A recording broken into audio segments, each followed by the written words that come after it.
बोलना आसान है, लेकिन क्या, कब, कहाँ, कैसे, किसके साथ बोलना चाहिए ये बहुत कठिन है। बोलते तो सब हैं, बोलते बोलते झगड़ा हो जाता है, बोलते बोलते मारपीट हो जाती है, बोलते बोलते दुश्मनी हो जाती है, बोलते बोलते शत्रुता हो जाती है, बोलते बोलते धक्का मुक्की हो जाती है, और बोलते बोलते विधानसभा में मुक्काबाजी हो जाती, बोलते बोलते संसद भवन में पटकी पटका हो जाता है, और बोलते बोलते अफसर कर्मचारी में लड़ाई हो जाती है, बोलते बोलते पति पत्नी में गुत्थम गुत्थी हो जाती है। इसलिए याद रखना, मूर्ख मिलई मौन होई रहिए, मूर्ख मिलई मौन होई रहिए, मिलहि संत बचन दुई कहिए। एक आदमी की पत्नी मरी, तो जिस दिन पत्नी मरी तो वो आदमी 67 साल से बोला नहीं था। सबने समझ लिया था इसके बोलने का यंत्र खराब हो गया, बोलता ही नहीं था, कुछ भी नहीं बोलता था। 67 साल किसी से कुछ बोले नहीं, बिल्कुल चुप। और 67 नहीं, हंसो, कूद कूद कर हंसो, इमा कोई डॉक्टरी फर्क न पड़ी। डॉक्टर भी हंसे, मास्टर हंसे, रोगी हंसे, दोनों स्वस्थ हो के चले जी हंसे। और हंसने से बादल से सूरज बाहर आ जी, वह हंसी थोड़ा मुस्करा एक बादल से बाहर, देखो आ रहा है। वह सोच रहा है यार इतना आनंद आ रहा है, हम कहाँ छुपे बैठे न, थोड़ा मुस्कराओ साथ में।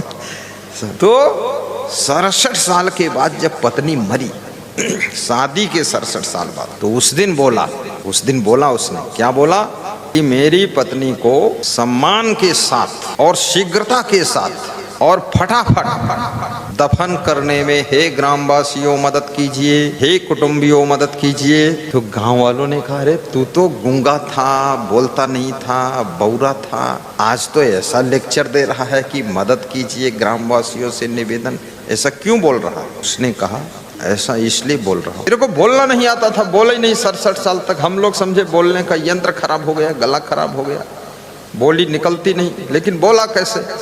तो उसने कहा जब से मेरी पत्नी आई थी वो इतना किचकिच करती थी, इतना गाली बकती थी, इतना उपद्रव मचाती थी कि उसके उपद्रव से मैंने बोलना बंद कर दिया। 67 साल बोला ही ना, आज वो मर गई, आज उपद्रव मर गया, किचकिच मर गई, हमारा लफड़ा मर गया सब। आज मैं खुशी से बोला हूं, हे ग्रामवासियों प्रार्थना है मेरी पत्नी को दफन करने में मदद कीजिए, शीघ्रता कीजिए, कहीं शाम तक फिर जिंदा हो गई तो फिर किचकिच शुरू हो जाए। ये है दंपति जीवन। दंपति नहीं, ये विपत्ति जीवन, आपत्ति जीवन, दंपति जीवन नहीं। कोई बात दिखा सकती, बहुत खुशी, क्योंकि बहुत लोगों पर यही बीती रहा है, सब हाल यह है। लेकिन वो 67 साल मौन रह नहीं पाएंगे, 2-4 मिनट रहते हैं, फिर वो चकाई की चकधुम तिकड़ी की तिकड़ में चलता रहता है। तो कबीर साहब कहते हैं मूर्ख से ज्यादा बोलोगे तो झगड़ा हो सकता है, इसलिए शांत रहो। मूर्ख मिलई मौन होई रहिए, मिलहि संत बचन दुई कहिए, पंडित सो बोलिए हितकारी, मूर्ख सो रहिए झक मारी। कबीर साहब अनुभवी संत, विचारवान संत, विवेकवान संत। कबीर साहब क्या कहते हैं कि जैसे गोली गुंबज की नीच परी ठहराए, तैसे हृदय मूर्ख का शब्द नहीं ठहराए। मूर्ख के शिखिलावते ज्ञान गांठिका जाए, कोयला होए न उजला जो सौ मन साबुन लाए। मूर्ख, और कभी कभी जो मूर्ख है ना वो तुमको मूर्ख समझता है। ऐसा भी विचित्र संसार। मूर्ख कहता है तुम मूर्ख हो, और ज्ञानी कहता है ये मूर्ख मूर्ख है। मूर्ख कहता है मैं मूर्ख हूं, तुम महामूर्ख हो क्योंकि मूर्ख को वही पहचान पाएगा जो महामूर्ख होगा। बड़े कुतर्कना है लोगों में, लेकिन मूर्खता का अंत दुखों पर होता है। बहुत दुख मिलेगा मूर्खता को। मूर्खतापूर्ण आचरण मत करिए, मूर्खतापूर्ण व्यवहार मत करिए, मूर्खतापूर्ण वाणी मत बोलिए, मूर्खतापूर्ण व्यवहार मत करिए और मूर्खतापूर्ण कर्म मत करिए। कदम कदम पर सावधान होकर के विवेक पूर्वक कार्य कीजिए, और जिसके पास विवेक है उसके पास दुख एक भी नहीं रह जाता है। विवेक सुख का सूरज उदय कर देता है। बुद्धि और विवेक दोनों में फर्क है। बुद्धि आपके पास होगी तो आप पूरी रामायण याद कर लो,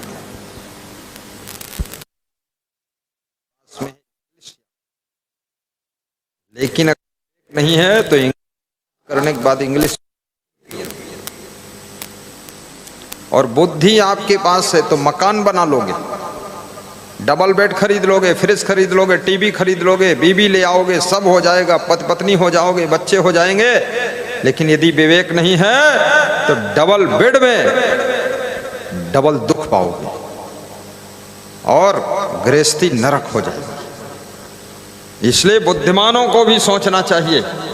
कोई व्यक्ति ना बेडरूम से सुख पाया है, ना गृहस्थी से सुख पाया है, ना धन से सुख पाया है, ना मकान दुकान से सुख पाया है, ना गाड़ी से सुख पाया, ना साड़ी से सुख पाया है। सुख जब मिलेगा जब आपकी बुद्धि में विवेक उदय होगा, और जब विवेक उदय होगा तो आपका हृदय संतोष से भर जाएगा, और जहां संतोष है और विवेक है वहीं सुख का सागर लहराता है। बोलिए सदगुरु भगवान की जय। बोलिए सदगुरु भगवान की जय। संतोषामृतृपतानां तत्सुखं शांतचेतसां न च दद्धन लुब्धानां इतश्च एतस्य धावताम्। एक स्त्री ने खीर बनाया, मेहमानों ने खाया, घर के लोगों ने खाया। ये बुढ़ानपुर की कथा है, सत्य घटना। और जब उस स्त्री के खाने का नंबर आया तो खीर खत्म हो गई। तो उसके छोटे बेटे ने कहा कि मम्मी, आप तो केवल दाल चावल सब्जी रोटी खा रहे हो, खीर नहीं लिया मम्मी तुमने। तो उन्होंने कहा बेटा आज मैं खीर का व्रत हूं। व्रत हो तो बनाया क्यों? इसलिए बनाया कि सब लोग व्रत नहीं है उनके लिए बनाया था, खीर का व्रत। तो उस बच्चे ने अपने पिता से कहा पापा मम्मी खीर का व्रत है, सबने खीर खाया, मम्मी खीर नहीं खा रही, तो इनका व्रत तोड़वा दो। तो उनके पति देव आए, बोले आज की बजाय कल व्रत ले लेना, आज खीर खा लो। बोले आज व्रत का संकल्प हो चुका है, कल की बात कल पर, आज की बात आज पर, आप तो टेंशन मत लो, प्रेम से जाओ। दाल चावल सब्जी रोटी खाकर वो स्त्री मुस्कुरा रही है जिसने खीर बनाया 50 किलो, सबको खिलाया, सबने खाया, घर वालों ने खाया, पड़ोसियों ने खाया, मेहमानों ने खाया, पर उसके खाने के लिए नहीं बची। तो छोटी बेटी ने कहा मम्मी खीर तो है ही नहीं, आप व्रत रहे या न रहे। तो बोले तू तर्क मत कर, मैंने संतोष की खीर खा लिया है, मुझे बहुत बड़ी खुशी है, मुझे कोई दुख नहीं। संतोषामृत तृप्ता नाम, जिसके पास संतोष है वो सदैव तृप्त रहता है। निर्धनिक कछु धन चाहे, धनिक चाहे विशेष, विशेष हूँ विशेष चाहे हो वन चाहे नरेश, नरेश चाहे इंद्र पद, इंद्र चाहे रणजीत, असुर चाहे सुरपति बनन, यह तृष्णा की रीति। मनुष्य अपने मन को न समझा पाए तो उसके लिए समुद्र, अगर धन का समुद्र मिल जाए तो भी कम है, और यदि मन को समझा ले, संतुष्ट कर ले, तो उसके लिए जो है वो भी समुद्र से कम नहीं है, समुद्र से कम नहीं है। और जो है उसी को पा करके उसके मन में कोई गम नहीं है, मन में कोई गम नहीं। इसलिए अपने मन को समझाना सीखो। कबीर साहब बहुत बड़ी बात कहते हैं, समझे की गति एक है, समझाना समझना ये दो बात है।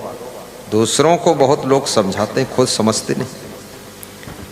किसी पड़ोसी के घर में कोई मर जाता है, दूसरे पड़ोसी समझाने जाते हैं कि संसार मृत्युलोक है, आत्मा अमर है, शरीर नश्वर है, जाना एक दिन सबको पड़ता है, अब मत रो, शांत हो जाओ, धीरज रखो। 6 महीने बाद जब समझाने वालों के घर में कोई मरता है तो उससे ज़्यादा डबल रोते हैं, भों भों। तो वो पड़ोसी समझाने आ जाता है जो पहले रो रहा था 6 महीने पहले। वो कहता आत्मा अमर है, शरीर नश्वर है, संसार मृत्युलोक है, सबको एक दिन जाना पड़ता है। तो ये भी सोच रहा ये गधा 6 महीने पहले रो रहा था, अभी हमको ज्ञान देने आया है। वो भी सोच रहा 6 महीने पहले ही हमको ज्ञान दे रहा था, अब ये खुद रो रहा है। दोनों अज्ञानी, दोनों मूर्ख, दोनों ज्ञान बांट रहे हैं। सोचो, दोनों भिखमंगा और दोनों दान बांट रहे हैं, कटोरम कुछ नहीं, दोनों कंगाल। ऐसे नहीं होता, खुद समझो, पहले स्वयं समझो ज्ञान क्या चीज है और स्वयं पर लागू करो। चलना संभल संभल के, माया नगर यही है। चलना संभल संभल के, माया नगर यही है। समझो, क्या लेकर तू आया बंदे, क्या लेकर तू जाएगा, पाप पुण्य तू लाया बंदे, पाप पुण्य ले जाएगा। मुट्ठी बांध के आया बंदे, हाथ पसारे जाएगा। धनदार गृह कुटुंबी नहीं साथ में चलेंगे, धनदार गृह कुटुंबी नहीं साथ में चलेंगे। अच्छी बुरी कमाई साथी तेरा वही है। इसलिए बुरी याद रखना, धन की कमाई, संपत्ति की कमाई, जमीन की कमाई, ये सब छूटेगी ये संपत्ति यहाँ की यहीं पर।